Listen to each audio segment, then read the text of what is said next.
O Senhor esteja com todos.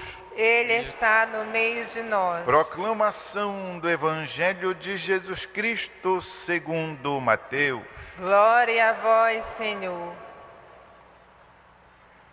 Naquele tempo, disse Jesus aos seus discípulos: em vosso caminho anunciai, o reino dos céus está próximo.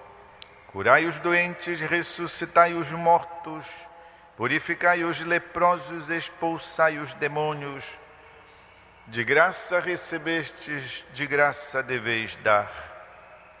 Não leveis ouro, nem prata, nem dinheiro nos vossos cintos, nem sacola para o caminho, nem duas túnicas, nem sandálias, nem bastão, porque o operário tem direito ao seu sustento. Em qualquer cidade ou povoado onde entrardes, informai-vos para saber quem ali seja digno.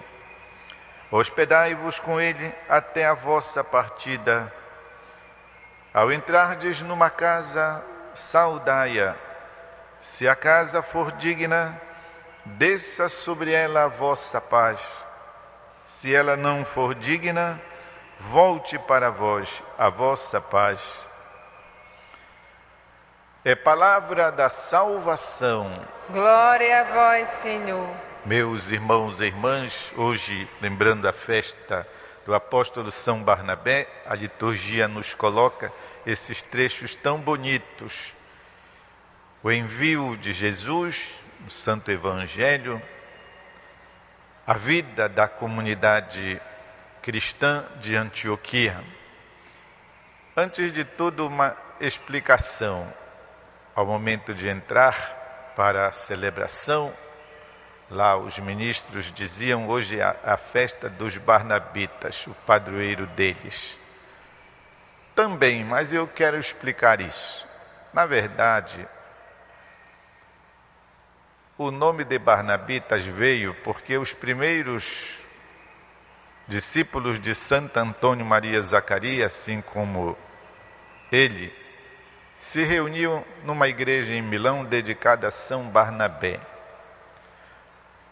E por isso, dali o povo se referindo àqueles padres, quem? Aqueles que estão lá em São Barnabé, e dali derivou, Barnabitas. Mas na verdade, São Barnabé não tem a ver conosco assim diretamente. A diferença é de 1500 anos, ou seja, São Barnabé, da origem do cristianismo, discípulo de Jesus, deve ter sido um daqueles 72 que Jesus enviou, além dos 12, claro, e o Zacarias fundou a nossa ordem em 1530. Por isso, tem uma diferença assim, 1 milênio e meio. Mas aquilo que também interessa é que os primeiros barnabitas buscaram viver a intenção do significado do nome. Barnabé significa filho que agrada, filho de consolação, filho que dá gosto. Esse é o significado do nome Barnabé. E assim os barnabitas sempre buscaram, com relação à igreja, serem filhos de consolação, no apostolado, na pregação da palavra, no atendimento das confissões, no envio às missões, no serviço que prestam à igreja em várias obras e várias repartições, assim como nas universidades, na educação da juventude, enfim, um trabalho que possam realizar, buscam ser filhos de consolação para a igreja. Barnabé é alguém de quem se tem muitas informações a respeito dele. E é a própria palavra de Deus, os Atos dos Apóstolos, que nos informam, como ouvimos na primeira leitura tirada dos próprios Atos. Mas há alguma coisa interessante na vida deste apóstolo. Embora ele não tenha sido um dos 12, nem depois tenha sido colocado no lugar de Judas, coube a Matias, ele sempre gozou do título de apóstolo. Assim é que a liturgia, seguindo esta trilha, ainda hoje o chama São Barnabé apóstolo. Mas alguma coisa interessante envolvendo a vida, a obra deste dinâmico jovem, é o fato de que ele fazia parte da comunidade de Antioquia, lá aonde o apóstolo Paulo foi fazer o estágio dele. O apóstolo Paulo teve a sua primeira experiência eclesial em Antioquia. Só para nós nos situarmos, Antioquia fica acima de Israel. Fica ali, depois do Líbano, lá, né? Fica esta Antioquia, da Síria, assim chamado, porque tem uma outra Antioquia chamada da Pisídia. Esta já fica lá mais para a Ásia, enquanto que a Antioquia da Síria fica acima, né, de Israel, lá depois da Galileia, depois das montanhas, depois do Líbano, porque a Síria fica localizada ali.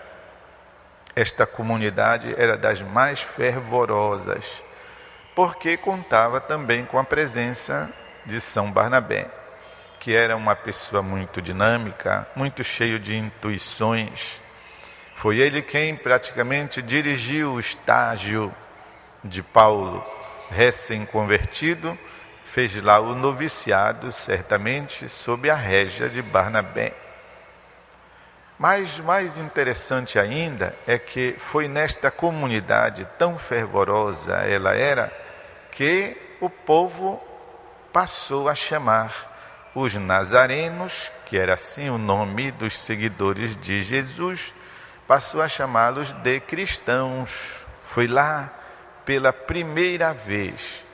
Isso nos permite ver o valor do testemunho da vida cristã de uma comunidade. Tudo vem do testemunho. A efervescência, o dinamismo, o desejo do seguimento, as vocações. Toda pastoral vocacional se mostra um pneu furado, se porventura não existe uma comunidade onde então se possa vislumbrar aquilo que a pastoral apregoa.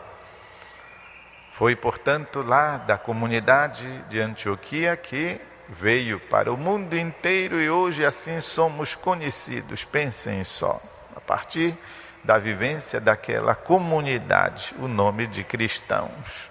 Não só porque eram seguidores de Cristo, certamente, mas porque, de fato, cristão, vem de unção. Tratava-se de uma comunidade ungida.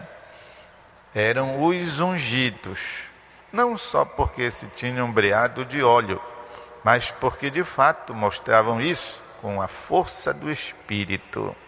Era verdadeiramente uma comunidade carismática nesse sentido.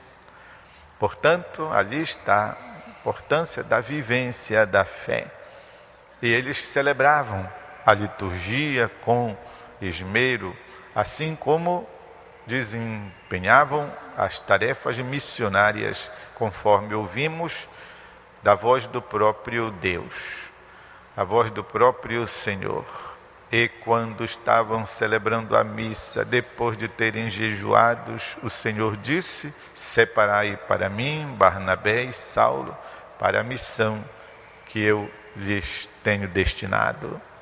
E acabamos de ouvir, durante o tempo quaresmal, toda a trajetória da condução da palavra de Deus que esses apóstolos, especialmente Paulo, que aprendeu com Barnabé, mas também desenvolveu o modo particular dele, faz, até que a palavra chegue à capital do mundo da época, à capital do império, Roma.